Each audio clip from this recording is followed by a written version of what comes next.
Est-ce que, justement, depuis que on te voit plus, depuis que tu as ce fameux statut de gagnante des championnats du monde, où,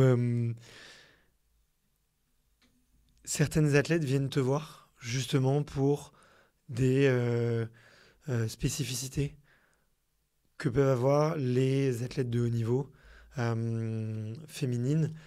Je sais que pour en avoir parlé avec certaines invitées, c'est parfois difficile d'aller Mm. rechercher de l'info. Euh, Il y a parfois un manque de savoir, un manque d'encadrement, tu vois, à la fois autour de la Ouais. grossesse, mais Mm. aussi autour du cycle menstruel. Enfin, c'est des sujets qui sont très différents, très distincts. Euh, Ouais. Est-ce que toi, du coup, on vient de plus en plus te voir par rapport à ça? Et oui, ouais, effectivement, moi, depuis que j'ai un peu cette double casquette, j'ai de plus en plus à cœur à vouloir vraiment me spécialiser dans la gynécologie du sport. Parce que, mais enfin, quand je dis ça, il y en a beaucoup qui sont un peu surpris, qui me regardent avec des gros yeux et qui me disent, bon, est-ce Tu qu'il mets y a ça au vraiment... masculin, c'est que des hommes qui sont surpris? Ouais, souvent, souvent quand même, qui ne se rendent pas compte, en fait, de vraiment de la spécificité, de savoir si j'aurai assez de patientèle, parce que quand même, ça rassemble pas quand même beaucoup de personnes. Et en fait, j'ai envie de le dire là, hein, mais au micro, mais on se rend pas compte de, on se rend pas compte de l'importance et du boulot qu'il y a. Parce que, en fait, il y a des spécificités. Déjà, chaque période de la vie par rapport au sport, que ce soit au moment de l'adolescence, que ce soit au moment de la grossesse, du postpartum ou même de la ménopause, on va pas pratiquer pareil. Il y aura des pathologies ou des soucis gynécologiques différents et assez spécifiques de la pratique du sport en parallèle. Après, on aura beaucoup aussi de troubles du cycle, mais ça c'est tellement fréquent, c'est même, enfin moi je suis ahurie par le nombre de personnes de femmes athlètes qui ont des troubles du cycle. Alors ça peut aller avec Hmm. des dérèglements hormonaux et des cycles plus ou moins irréguliers à l'aménorrhée complet. On peut avoir aussi des problèmes périnéaux, des fuites urinaires. Ça faut savoir qu'une femme sur trois au cours de sa vie va se plaindre de fuites urinaires. Et alors je te parle n'en parlons même pas quand on fait du sport et encore plus des sports à impact, les chiffres augmentent encore plus. Hmm. Après, bah, on va avoir toute la période de la femme enceinte où là, euh, où là, là cruellement, les médecins qui n'ont pas été formés vont avoir tendance à dire aux femmes enceintes d'arrêter de courir enfin, ou de faire du sport parce que c'est pas bien, alors que c'est complètement et strictement l'inverse, que l'activité physique a des bienfaits pour la grossesse et pour la maman et qu'il faut surtout pas l'arrêter. Mais par contre, du coup, elles sont un petit peu perdues. Donc c'est là aussi où moi j'ai envie d'aider et envie de motiver à continuer l'activité physique et un petit peu de cadrer les choses aussi pour que tout le monde s'y retrouve. Hmm. Après, il y a aussi toutes les femmes qui sont embêtées par des règles abondantes, des syndromes prémenstruels très symptomatiques, enfin très gênants, qui ont du mal du coup à enchaîner ou à faire des compétitions ou à enchaîner leurs entraînements à cause de tous ces symptômes-là. Des patientes qui ont de l'endométriose, Hmm. finalement, c'est une femme sur 10, hein, donc forcément qu'il y a des sportives endométriosiques qui sont embêtées là-dessus. Et ça, elles sont un peu perdues parce que d'une part, c'est tabou, donc elles n'osent pas trop en parler. Et puis quand je dis c'est tabou, je ne te parle pas que de l'endométriose, tout ce qui a un rapport au cycle, aux règles, au Hmm. périnée, aux fuites urinaires, aux hormones, au sein aussi. Enfin, des fois, on peut aussi avoir des douleurs. Parfois, les seins aussi peuvent un peu être contraignants pendant l'activité physique. Déjà, d'une part, c'est tabou, donc on n'en parle pas. Et puis quand on essaie d'en parler, ben, on a du mal à trouver les bonnes personnes. Hmm. Et j'ai vraiment envie de changer les choses. Je pense que j'ai une bonne légitimité pour ça. Donc voilà. Et est-ce que j'ai donc pour revenir sur ta question, est-ce que j'ai des athlètes qui viennent me voir Oui, forcément. Beaucoup d'athlètes me posent la question, viennent me voir pour avoir quelques conseils. Le problème, c'est que là, actuellement, voilà, je suis entre guillemets salariée de l'hôpital, j'ai mon activité à l'hôpital et à côté de ça, je m'entraîne et c'est un peu compliqué. Je peux pas, ça rentre pas dans le cadre. Donc je donne des conseils, je forme, enfin j'en forme, mais ça rentre toujours pas encore dans mon activité. Mais effectivement, là, j'ai quand même des projets pour Mm. 2025 et après 2026 de vraiment devenir, voilà, de vraiment en faire mon métier, d'aller intervenir dans des crêpes ou même dans des écoles ou dans des centres de formation ou à l'INSEP ou je sais pas quoi pour faire de la prévention, pour informer, pour, Mm. euh, pour ouvrir la parole, en fait, tout simplement. Là, pas plus tard que... Il y a 2 mois, je suis allée au Krebs pour aller parler de ça à quelques filles adolescentes du pôle, enfin de pôle sportif. Et j'ai été, enfin moi j'ai été impressionnée et super heureuse qu'en fait, les filles au début, elles étaient toutes timides, n'osaient pas en parler. Et puis à la fin, enfin, je ne vais pas rentrer dans les détails, mais clairement, à la fin de l'intervention, on parlait de choses que même avec mes copines, je n'osais pas parler parce qu'enfin, elles avaient libéré. Voilà, on Mm. pouvait y aller. Et donc, j'aimerais voilà, libérer la parole. Et puis aussi, il y a certaines pathologies, notamment les troubles du cycle. Ben non, c'est pas normal. Mm. Faut aussi dédramatiser. J'ai pas envie non plus mais il faut prendre en charge rapidement et comme il faut et pas se dire ouais bon c'est pas grave tant que j'ai pas envie d'être enceinte, c'est pas grave non parce qu'en fait c'est plein de pathologies qui peuvent venir après par la suite et ça c'est le problème c'est qu'au moment ça peut tenir 1 an, 2 ans, 3 ans, 4 ans, sauf qu'après on peut vite le regretter quand on se rend compte qu'on a un corps d'une femme ménopausée alors qu'on a que 30 ans. Mm. Et ça, j'ai aussi envie que ça se, que ça se, bah, d'essayer de limiter ces effets-là. Mm. Et puis, ouais, tout ce qui est troubles urinaires aussi, hein, il y en a beaucoup qui sont affectés. Et ça aussi, c'est un petit peu tabou, on n'ose pas trop en parler. Donc voilà, briser cette omerta, c'est un peu mon combat pour les années à venir. Mais c'est un très beau combat, je trouve, et très noble en tout cas. Quand on coupera les micros, j'aurai deux, trois. Enfin, j'ai une suggestion peut-être de source d'inspiration d'un médecin qui fait quelque chose de similaire pour les hommes. Euh, D'accord. Côté urologue, tu vois, il fait beaucoup de vidéos un peu didactiques. Mais je te parle des femmes, Et, mais hmm, quand on parle par exemple d'un Rett syndrome, etc., tous les troubles hormonaux liés à la pratique du sport, ça se retrouve aussi chez les hommes, hein. Sauf que hmm, on n'a pas ce signe très flagrant de l'absence des règles, mais il y a aussi d'autres signes chez les hommes qui montrent qu'il y a des dérèglements hormonaux et qui sont de la même, enfin, on peut vraiment faire un parallèle avec les troubles du cycle chez la femme, hein. ouais, ouais, bien Mm. sûr. J'en doute pas, hein, j'en doute pas. Mais je te les montrerai. Je te montrerai. Mm. Euh, Avec plaisir. D'ailleurs, j'ai essayé plusieurs fois sur ce podcast avec d'autres hommes de parler de libido, c'était compliqué.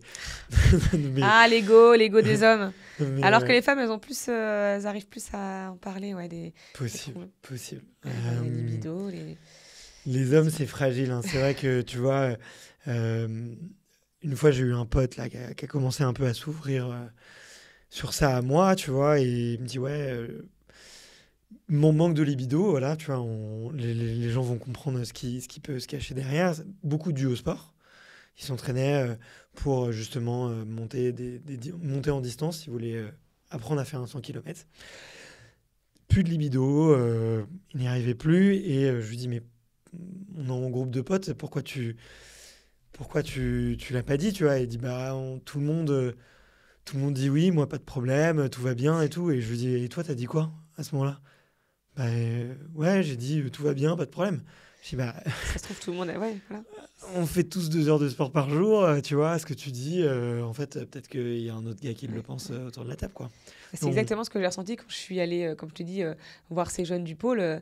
Au début, elles étaient toutes fermées. Il suffit qu'il y en ait une qui dise ah bah moi, j'ai plus mes règles. Et là, ah bah oui, moi aussi, en fait. Et moi. Et voilà, il hmm, faut libérer la parole. Il faut, malheureusement, enfin, pas malheureusement, mais il faut toujours qu'il y ait des précurseurs. Et je trouve ça hyper intéressant. Mais même, c'est aussi pour ça que, heureusement qu'il y a des podcasts. Moi, j'en écoute plein. Et sur Extraterrien, je pense que les fois où vous en avez dû parler, enfin, vous en avez parlé, et j'ai des idées en tête, mais vous en avez déjà parlé. Et ça, c'est bien que les femmes aussi qui ont été victimes, qui ont souffert de ça ou qui souffrent encore, que ce soit de ça ou même des troubles de conduite alimentaire, etc., s'ouvrent pour qu'en fait, montrent qu'il faut en parler, qu'il faut ouvrir, que c'est pas une honte et que c'est que en parlant qu'on peut arriver à s'en sortir, quoi. Ouais, tout à fait. Écoute, je suis content de pouvoir donner en tout cas un peu la parole, tu vois, à, à ces femmes courageuses et ces hommes courageux aussi qui osent en parler et qui sont de très bons, très bonnes porte-parole, tu vois, pour effectivement ces troubles-là.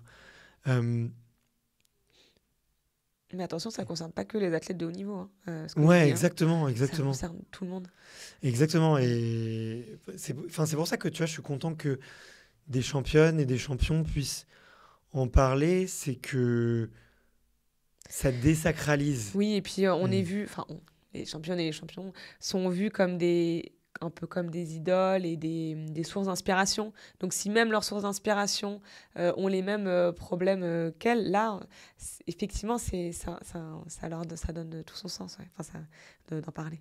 Ouais. Ouais, exactement. Exactement. Ça détabouise, en tout cas. Exactement. Voilà. Je sais Ouais. pas si ça se dit comme mot, détabouliser, comme verbe, détabouliser. Je l'invente. Détabouiser. Euh, Ça vient du mot tabouler. J'avais envie de... Ça va être un petit peu difficile parce que tu connais tout le spectre, effectivement, et toutes les spécificités qu'il peut y avoir pour des femmes qui font beaucoup de sport. On a mentionné quelques-unes, mais tu vois, je m'étais dit, tiens, est-ce qu'on peut ressortir de cet épisode avec deux, trois conseils ou deux, trois préjugés, idées reçues à déconstruire, tu vois je sais pas, est-ce qu'on peut faire toujours un peu de sport quand on les premiers mois de grossesse Est-ce que Ouais. est-ce que le sport peut faire du bien justement pour se régler hormonalement ou je sais pas, tu vois, ou est-ce qu'au contraire sur la longue distance, quand on augmente les distances, on augmente la charge d'entraînement, à quoi il faut faire attention Ouais, alors je vais pas vous faire un cours non plus, mais si tu veux, déjà, on peut parler sport et grossesse. Après, on pourra peut-être aussi un peu parler des troubles du cycle. Mais en tout cas, sport et grossesse, une chose est sûre, c'est que il y a des idées reçues comme quoi le sport peut provoquer des fausses couches, peut faire du mal à bébé, que le bébé peut être secoué, qu'on peut avoir plus de pathologies de la grossesse, etc. Donc en fait, toutes ces fausses idées, toutes ces idées reçues, il faut absolument les bannir. À part, donc je vais mettre des guillemets, des parenthèses, à part les grossesses qu'on dit pathologiques, donc celles qui font de l'hypertension, qui ont eu des éclampsies, celles dont la poche des os s'est rompue, qui ont des maladies d'accouchement prématuré. Bon, je vais pas tout citer, mais à part certains cas exceptionnels de grossesse pathologique, le sport n'a vraiment que des bienfaits, que ce soit pour maman, que ce soit pour bébé, que ce soit au moment de l'accouchement, pour l'évolution du fœtus, de l'enfant futur. J'ai cru que tu allais dire pour papa, excuse-moi. Et pour papa, mais non, mais aussi pour papa, parce que si maman est bien, si bébé est bien, papa il est bien. Donc tout le monde est bien. Et c'est vrai. Non, mais effectivement. Mais en tout cas, toutes les études ont montré que, en tout cas, que si une femme enceinte continue à pratiquer une activité physique, ça diminue le risque de pathologies type diabète, type hypertension, les macrosomies. Ça donne aussi un bien-être mental aussi. La maman est mieux, elle gère mieux la prise de poids. Il y a aussi, si on pratique une activité un peu orientée aussi sur un peu de renforcement du périnée, etc., ça permet aussi de limiter les troubles de la statique pelvienne et les incontinences urinaires en postpartum.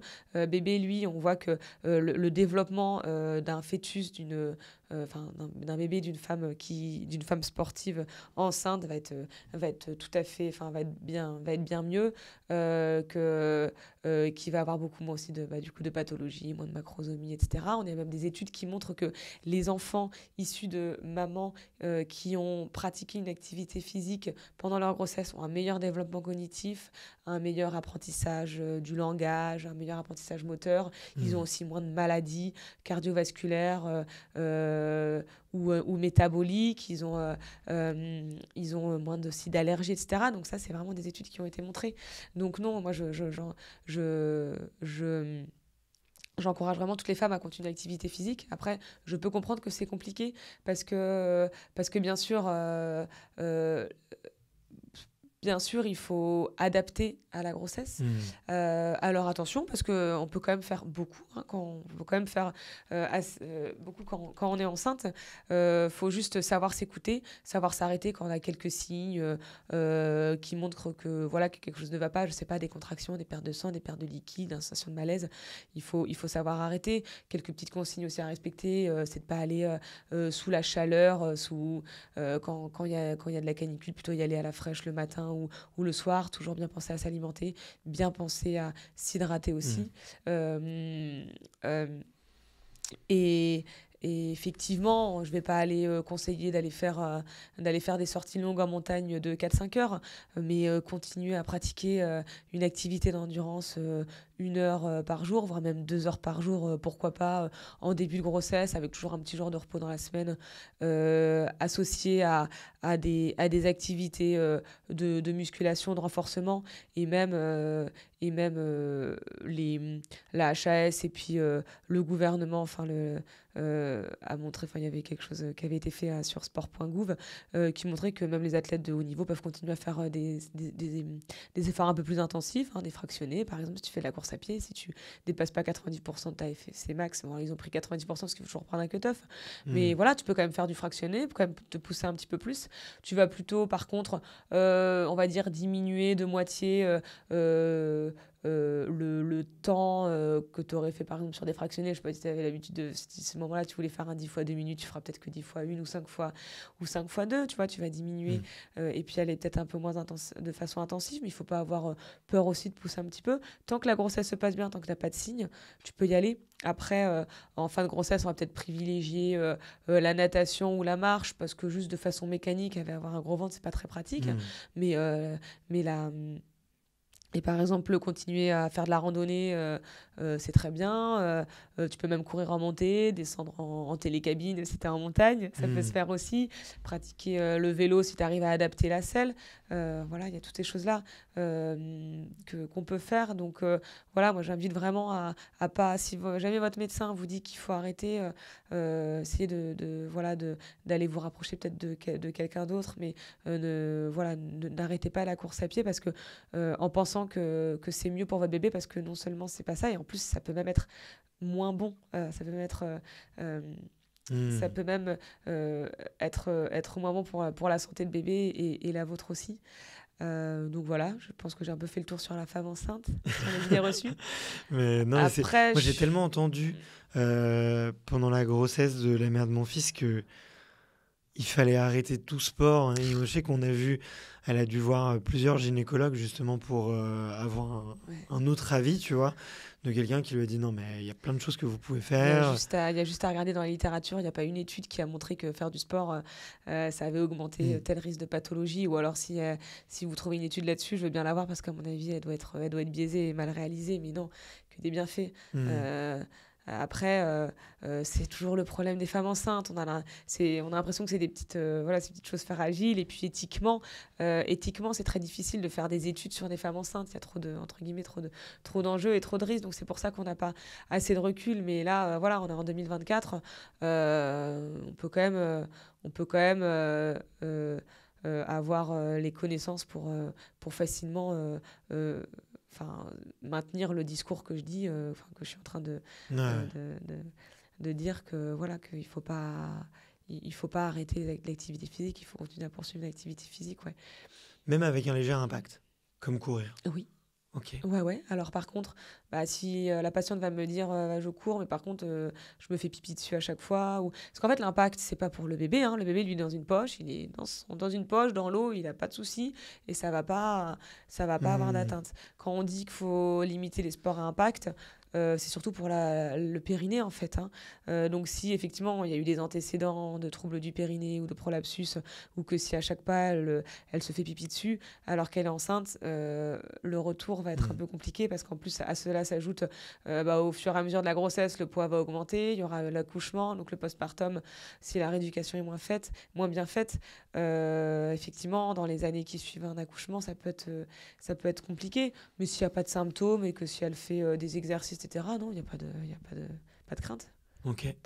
Merci de me partager tout ça. Pas de Ça me fait souci. hyper plaisir. Ouais. J'espère que les auditrices et les auditeurs qui écoutent en prendront de la graine. Et Et... ouais, et puis quand tu me demandais un peu je suis aussi très sensibilisée, très affectée par les troubles du cycle et j'aurais aussi Hmm. voulu en parler très brièvement. Mais comme je Vas-y. te dis, je pense que, enfin, il y a en tout cas dans les études que j'ai vues, les troubles du cycle chez les sportives, mais de tout niveau, ça va de 30 à 80% pour certaines études. Et c'est extrêmement fréquent. Et comme même peut y avoir des troubles de l'ovulation, même en ayant des cycles réguliers. Après, il ne faut pas aussi être biaisé. Si on prend la pilule, on n'est pas, enfin, c'est pas parce que si on prend la pilule, on peut avoir des troubles du cycle qui sont cachés par la pilule parce que la pilule provoque des fausses Hmm. règles. Donc là aussi, c'est un peu le problème de la pilule. Souvent, il y a des médecins, encore une fois, qui sont pas assez bien formés. Souvent, c'est les mêmes médecins qui disent d'arrêter le sport pendant la grossesse. Les femmes vont arriver, vont dire bah, j'ai plus mes règles. Bon, d'accord. Ils vont faire quelques petits examens pour éliminer deux, trois diagnostics. Et puis après, ils vont dire bah, écoutez, je vous donne la pilule. Et puis les femmes repartent avec la pilule. Et le mois d'après, elles ont leurs règles et elles sont contentes. Sauf qu'en fait, ça ne fait que. C'est encore pire parce que du coup, ça ne traite pas du tout la vraie cause et ça ne fait que retarder Hmm. la prise en charge. Et Ok. pendant tout ce temps où on ne traite pas la cause, il peut y avoir beaucoup de désordres peuvent arriver. Et ça peut. Et le problème, c'est que toute cette sécrétion, enfin, toute cette oestrogène qui n'est pas sécrétée, toutes ces carences hormonales pendant plusieurs années, c'est très compliqué après de rétablir tout ça parce qu'en fait, il y a un impact sur la santé cardiovasculaire, sur les hormones, sur la santé osseuse, sur plein de choses qui font que une fois que c'est installé, c'est difficile Hmm. de revenir, enfin, de contrebalancer tout ça. Donc, il faut vraiment prendre les choses assez tôt. Et pareil, les athlètes, voilà, il faut pas, non, il faut pas se dire oh, moi, ça m'arrange, j'ai pas mes règles, ça m'arrange et on verra plus tard quand je voudrais des enfants. Parce que croyez-moi que, encore une fois, euh, il y a des choses qui se passent qu'on ne voit pas dans le corps, des choses qui se passent, plein de dérèglements qui, une fois que le corps arrive à épuisement, Hmm. il dit stop et il n'y a plus il y a plus de retour en arrière. Donc vraiment, si vous êtes atteint, enfin si vous avez des troubles du cycle même, ça peut aller vraiment à quelques jours de retard ou des cycles trop longs, des cycles trop courts, jusqu'à l'aménorrhée. Surtout, n'hésitez pas à vous rapprocher de quelqu'un Hmm. qui est expert, enfin, qui s'y connaît dans le sujet pour, voilà, pour essayer euh, de, de prendre ça en charge. Après, il ne faut pas croire que si on n'a plus nos règles ou si on a des règles irrégulières et qu'on fait une grosse activité, et ben finalement, c'est pas forcément la gynécologue qu'il faut aller voir en premier lieu. Alors, c'est Hmm. très bien parce qu'une gynécologue qui saura vous orienter vers les meilleures personnes, mais 9 cas sur 10, c'est surtout un nutritionniste qu'il faut aller voir parce qu'en fait, c'est surtout à cause d'une dépense d'un apport énergétique qui Hmm. est pas assez qui est pas assez conséquent et on a un déficit énergétique en lien avec une activité C'est physique trop élevée, quoi. Ouais, j'allais y venir justement, tu vois, euh, pour avoir interviewé Clémentine Geoffrey, que tu connais très bien. Elle en a beaucoup parlé durant le podcast qu'on avait fait ensemble. Merci à elle d'avoir Ouais. témoigné autant. Et effectivement, ouais, ces troubles alimentaires avaient de grosses conséquences sur son cycle hormonal. Et donc, toi, ce que tu dis, c'est que si on est une sportive, euh, qu'on prenne la pilule ou pas, et qu'on augmente l'entraînement et qu'on commence à avoir un dérèglement hormonal, ce qu'il faut regarder, c'est plutôt du côté de la nutrition. Et Exactement. ok, ok. Et effectivement, de toute façon, je pense que toutes les femmes qui font du sport et qui ont des troubles du comportement alimentaire, je pense que toutes ont des troubles du cycle. Mais en fait, ce que je veux dire, c'est que ça peut être aussi complètement involontaire. On a l'impression de bien manger, de bien s'alimenter. Quand on est à table avec d'autres amis qui font pas forcément autant de sport que nous, on a l'impression déjà de manger 2 fois plus. Et pourtant, c'est toujours pas suffisant. Et moi, il y a beaucoup d'athlètes qui viennent me voir ou m'en parler et qui me disent, mais je comprends pas, je mange plus que les autres. Je dis, non, en fait, faut... Tu cours 100 km par semaine et Ouais, il faut... C'est même... Enfin, c'est... des fois, c'est plus. Il faut encore plus manger que ça, encore augmenter plus les glucides, plus les lipides. Et on peut pas. Parfois, ça peut étonner, hein. Moi, c'est vrai que je me suis souvent pris des remarques. Alors, c'est souvent pas malveillant, hein, mais ça m'a dit donc, tu manges bien pour ton gabarit, tu te resserres, tu machin. Et parfois, j'ai eu de la chance de jamais avoir eu dans ma jeunesse de troubles, de rapport malsain avec l'alimentation. Donc c'est pour ça que souvent je laisse filer, quoique des fois ça m'arrive, où je me dis, mince, quand même. Mais pour les athlètes qui ont eu un rapport un petit peu conflictuel, ça peut vite les faire sombrer et se demander si... Enfin, les faire sombrer, les faire retourner dans des troubles du comportement alimentaire. Donc surtout, puis là, je parle du coup à l'entourage aussi, arrêter, même si c'est pas malveillant, si je pense qu'au fond, ils se disent, c'est bien, tu manges bien, mais ouais, le tu manges bien, ça peut être interprété différemment par certaines personnes. Ouais, Et enfin, voilà, il faut pas, dès qu'il y a un trouble des règles en lien avec le sport, bien sûr, hein, vous voyez un gynécologue, il va éliminer toutes les autres causes gynécologiques et les diagnostics différentiels, mais si finalement on voit que souvent c'est à cause de l'alimentation et même si on a l'impression de manger suffisamment, il ne faut pas croire qu'il n'y a que des patients qui sont anorexiques ou boulimiques qui ont ça. bien sûr, On peut bien sûr. manger tout à fait correctement comme son voisin ou son conjoint et que nous, parce qu'on a un métabolisme bien plus élevé, parce qu'on dépense bien plus d'énergie, parce qu'on est fait comme ça, chacun est fait aussi différemment, et non, on a besoin de plus et si on a déjà des troubles du cycle, ça montre déjà que le corps envoie une alerte et dit non, mais en fait là, il faut m'en donner plus, quoi. Ouais.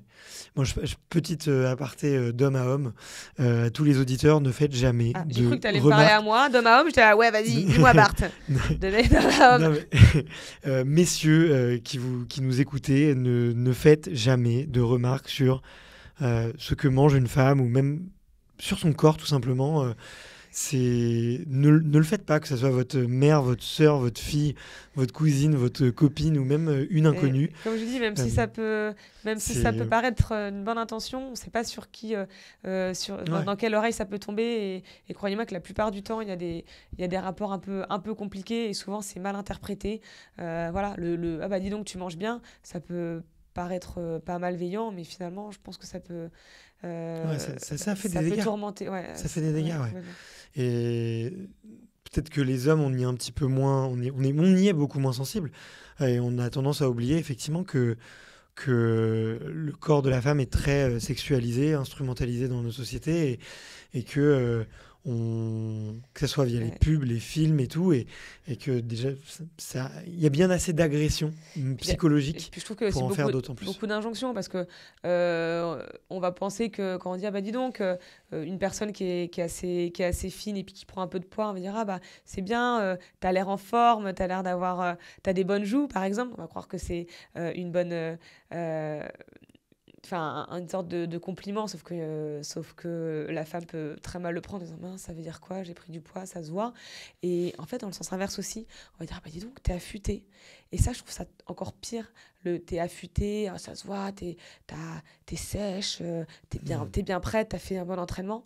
En fait souvent c'est pas très bon parce que quand on perd du poids et que ça se voit comme ça, c'est derrière très probablement qu'il y a eu des restrictions, qu'il y a eu des gestes des restrictions et des attitudes au niveau de l'alimentation qui étaient peut-être pas très saines. Et ça Hmm. va convaincre, ça va convaincre la personne, la femme en l'occurrence, qui a eu ces comportements qu'en fait elle était dans le bien. Et pour moi, c'est un peu une injonction de dire c'est bien, t'es affûté, parce qu'en fait, c'est pas forcément. Hmm. Normalement, une femme, pour avoir des cycles bien réguliers et bien procréer, c'est 20% de masse grasse. C'est pas normal qu'une femme, on voit, euh, on voit tous ses abdos, toutes ses veines dépassées, qu'elle soit enfin, affûtée, comme on aime bien le dire. Hmm. C'est pas 20% de masse grasse. Donc, faut pas croire que plus on est maigre, mieux c'est. Ouais. Ouais, ouais.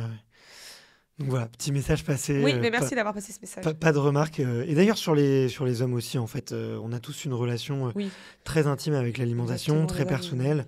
On a tous quelque chose à dire. Et que ça soit, peu importe un régime avec. Peu importe, pas de remarques sur l'alimentation. C'est individuel, c'est personnel. Et ça ne vous regarde pas. Voilà. Surtout qu'on les fait vraiment tous différemment. Ouais, Et, ouais. et d'une personne à l'autre, les régimes vont être complètement différents. Et si on peut pas rentrer dans des cases comme ça, c'est le pire, quoi. Ah ouais. Il existe beaucoup de maladies aussi qui aujourd'hui tu vois, qui peuvent avoir une conséquence sur le physique de la personne, mais qui n'ont rien à voir avec la qualité de son alimentation, tu vois. Enfin bref, Mm. tu sais mieux que moi. Ouais, Euh, exactement. euh, je pense on a fait pas mal, on a bien Ouais. balayé ce sujet. Est-ce que On euh, je voulais peut-être terminer aussi, je me demandais sur revenir au sport après une grossesse. Moi, je l'ai constaté avec des amis, tu vois, j'ai 34 ans, j'ai eu mon groupe d'amis, tu vois, du collège, lycée et école, tu vois, qui ont eu des enfants, et je vois que le retour au sport, il est très difficile. Euh, Moins de temps, hein, ça c'est sûr. L'éducation des enfants, c'est compliqué. Mais je vois aussi qu'il y a, je sais pas, des croyances ou l'impression de repartir un petit peu de zéro. C'est décourageant en fait. Les premières séances après après un accouchement ou même longtemps après un accouchement, elles sont assez décourageantes. Et pourtant, j'en parlais avec Anaïs Chevalier-Boucher dans un épisode et elle me disait qu'elle avait vu des études scientifiques qui disaient que la VO2 max d'une augmenter. femme augmentait Ouais, après, après l'accouchement. après un accouchement et que c'était, pour les sports en tout cas d'endurance, c'était un vrai... Ouais, effectivement, ces articles, pour moi, ça a été fait sur des athlètes qui ont continué à pratiquer leur activité physique pendant la grossesse.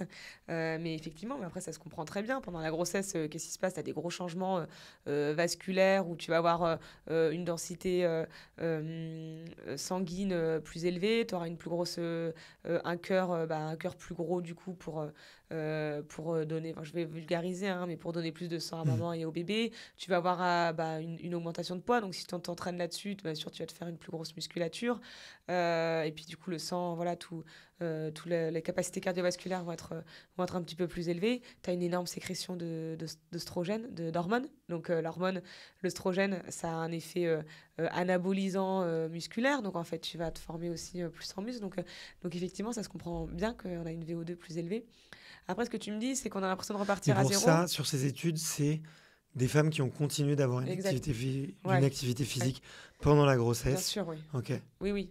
Oui, bah parce que si tu fais rien pendant la grossesse et qu'après tu fais ta VO2, hein, elle risque d'être. Mais si tu continues l'activité physique, mais pas forcément la même activité physique que ce que tu faisais avant grossesse, hein, tu peux même faire un peu moins de sport qu'avant grossesse et tu peux augmenter ta VO2.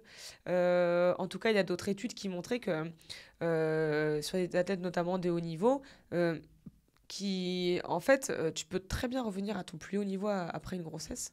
Il n'y a Hmm. absolument pas de problème. Après, il y a pas probablement l'effet, enfin pas probablement, mais il y a surtout l'effet âge aussi. C'est-à-dire que si tu as une grossesse avant ton... Parce que bien sûr, de toute façon, il y a un pic de performance en fonction de l'âge. Et je crois qu'à partir de 30 ans quand même, hein, c'est un peu comme la fertilité, t'es à ton pic de performance à 30 ans, puis après ça décroît un petit peu. Mais si tu as une grossesse dans ton pic de performance entre 20 et 30 ans, il n'y a pas de raison que tu continues dans ta progression de la Hmm. performance. Si tu as une grossesse en fin de carrière à 35 ans, à 38 ans, ça va être compliqué quand même de retourner à son plus haut niveau. Euh, mais sinon, non, on peut vraiment retourner à son plus haut niveau. Après, oui, il y a l'effet, en tout cas, d'un point de vue physiologique, scientifique, enfin surtout physiologique, il n'y a pas de raison de ne pas réussir à retrouver son niveau d'avant après une grossesse. Après, comme tu dis, il y a toutes les contraintes à côté, le sommeil, le temps, etc. Après, il faut être bien accompagné d'un conjoint qui... et bah, voilà. Mais je trouve on y vient de plus en plus, mais il y a aussi cette injonction sociétale où la femme doit... Je me dis ça à toi, t'es papa, et à mon avis, tu dois bien décharger maman aussi. Mais souvent, il y a beaucoup de familles et beaucoup de femmes où bah, elles en font quand même un petit peu plus que Bien papa. sûr, bien sûr. Et puis bon, bah aussi, maman, elle allait, hein, et pas papa. Enfin, il y a plein de choses qu'une femme veut faire et pas le papa. Mais il y a ça aussi, effectivement, qui est compliqué. Mais en dehors de tout ça, il faut savoir déjà... faire attention aussi en reprise de la course à pied. Là, encore une fois, c'est par rapport surtout au périnée et par rapport au fait que pendant la grossesse, on a eu probablement 10-15 kilos de plus. Donc là, la variation de poids, ça peut être aussi embêtant sur les articulations. L'accouchement, le fait d'avoir eu du poids sur son périnée pendant la grossesse, ça fait que ça y a eu un gros... les muscles du plancher pelvien sont beaucoup plus faibles. Donc, il faut vraiment attendre que tout se reconstitue. Donc, il faut quand même au moins 4 bonnes semaines et au mieux 6 semaines avant de reprendre comme une activité type course à pied. C'est vraiment important d'avoir ce délai de 6 semaines pour que tout se reconstitue et qu'on n'ait pas de soucis après. Parce qu'en plus, c'est un peu vicieux parce que les symptômes et les pathologies, elles vont venir plutôt quand on va se rapprocher de la ménopause ou plus tard dans la vie. Donc, c'est pour ça qu'on ne s'en rend pas compte maintenant. Mais c'est un engagement pour l'avenir. Et par contre, ben voilà, il y a plein effectivement, on repart à zéro, mais moi, je trouve ça aussi assez... à zéro. Je trouve ça aussi assez agréable, mais on repart à zéro tout autant que si on était blessé puis qu'on a arrêté pendant 3 mois. Finalement, je sais pas, toutes les personnes qui ont été blessées et qui ont dû reprendre, on a sûrement été blessé quand on était sur une phase de plateau. On a tout arrêté, notre corps s'est rechargé, on s'est reposé et en fait, bah après, on a l'impression de reprendre à zéro, mais par contre, la progression, on retrouve cette progression exponentielle. Et moi, je trouve ça finalement hyper chouette de se dire qu'on part à zéro, mais qu'en fait, au bout d'1 mois, on arrive déjà à avoir de bonnes sensations et qu'au bout de 2 mois, on arrive à retrouver son niveau. Finalement, c'est même plus motivant que d'être sur cette phase de plateau. On essaie de grappiller les secondes et les minutes. Mais il faut il faut être assez vigilant donc, sur cette période dont je parle. Après, même dès le lendemain de l'accouchement, on peut commencer à faire quelques exercices de périnée, d'abdominaux, etc. pour essayer de bien renforcer le périnée. Et puis après, comme n'importe quel arrêt, quand on reprend la course à pied, un protocole type marche-course, enfin type ligne du coureur, voilà, ça va pas aller, il n'y aura pas forcément de spécificité par rapport à de la femme en postpartum par rapport à quelqu'un qui a arrêté de courir pendant 3 mois ou pendant une période assez importante, sauf que la femme enceinte, à côté de ça, elle va pouvoir essayer de faire un peu plus attention à son périnée, puis faire des exercices de core training ou d'abdominaux, hypopressifs, etc. Ouais. Je sais qu'avec les sportives, pour en avoir parlé du coup à la fameuse gynéco qui, elle, recommandait le sport à la mère de mon fils, c'était, pour en avoir parlé, il disait qu'avec les sportives, elles étaient beaucoup plus sensibles aux, aux exercices sur le périnée à faire pour remuscler le périnée en post-accouchement. Et que là, les sportives, effectivement, elles le faisaient toutes parce qu'elles comprenaient assez rapidement les enjeux et ça leur faisait en fait une petite séance, tu vois, à retrouver, tu vois. Donc ça relance. Exactement, on a l'impression de faire quelque chose. C'est comme quand on est en coupure et qu'on peut rien faire. Souvent, on va se dire, allez, je vais faire un peu d'abdominaux, c'est pas grand-chose, mais j'ai l'impression de faire quelque chose. Donc oui, elles sont plus sensibilisées d'une part parce que, comme je te dis, de toute façon, le sport, déjà, il y a un facteur de risque d'incontinence urinaire. Donc probablement qu'elles ont déjà eu des petites fuites urinaires, des urgenturies, déjà eu des petits troubles à ce niveau-là. Et aussi parce que les sportifs sont, comme tu dis, ça leur donne l'impression de faire une petite activité. Donc voilà, et puis on est peut-être un peu plus proche de son corps et plus avoir envie de prendre soin de sa santé. Ouais.